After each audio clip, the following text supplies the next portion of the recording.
Interesting, and good morning everyone, that you say momentum swing, Jess, isn't it? Because the swings have been really small and they have been a lot. That has defined this championship year. We showed you this little model at the Gold Coast. You know, if we flip the coin who's going to win, look at their championship over here. This is their wins during the course of the year, and it's swung both ways. Brown had a great run at Taupo and Perth there, but really there's been nothing between these two guys. So when you look at the difference between the two, it actually, and it's a bit of a Gen 3 thing as well, because the competition has got so high. It hasn't been about who's been the fastest, who's had the most wins. It's actually been this. And I think this is what it's going to be like going forward. These guys, by their own standard, if they finish, you know, out of the top 5, they call that a bad result.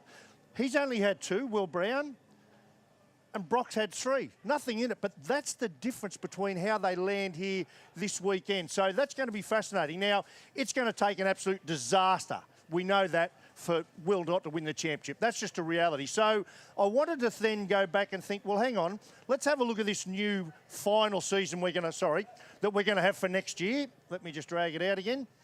For next year, and if we applied that to this year. So just to understand it again, the Sprint Cup and the Enduro Cup we'll have next year. So had that have happened, right, Will Brown, the top 10, right, goes through to the finals. Only the top 10.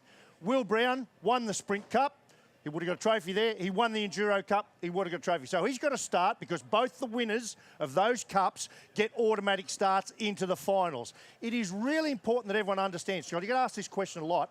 11th to 24th, they keep competing for normal championship points. They can get in amongst the top 10. They can do what they like. And that in itself, like NASCAR, will unearth some interesting stories in the final series. But they can't win the championship. Only this top 10 can win the championship. So if we delve in a little closer and we try and apply it to this year, this is what it actually looks like next year. So that top 10 would have gone through.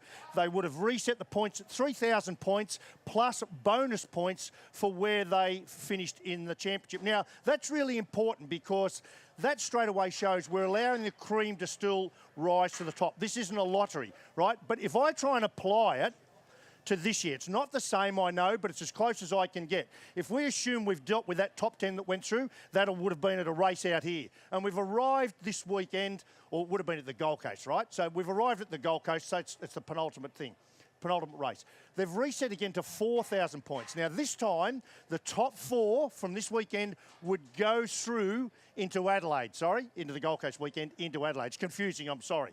But at Gold Coast. So let's look at the actual Gold Coast results here, right? So what's interesting, reset at 4,000, race 1 results at the Gold Coast. Chaz Mostert drops out. If you win one of the races at the Gold Coast, either of them, you go straight through as one of the finals contenders here, the top 4 this weekend. So Cam Waters is in. Chaz Mostert's dropped out of the 4. He needs a really good Sunday at Gold Coast. What happens at race 2 at the Gold Coast? Well, Mostert doesn't do any good. He's out of the finals. He's done. Brody Kostecki wins. Brody's not even in the finals. He was way back in the championship. You start to get what happens here, right? So the top 4, after the finish of the weekend at the Gold Coast, goes through to Adelaide.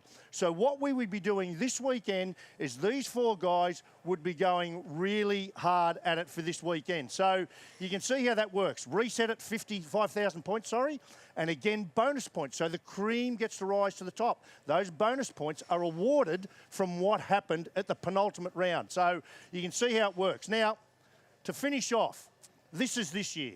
180 points between 2 guys going into this weekend. As I said, it's going to take an absolute disaster. So by any measure, chances are Will's going to win the championship. It could happen, does happen, but rarely.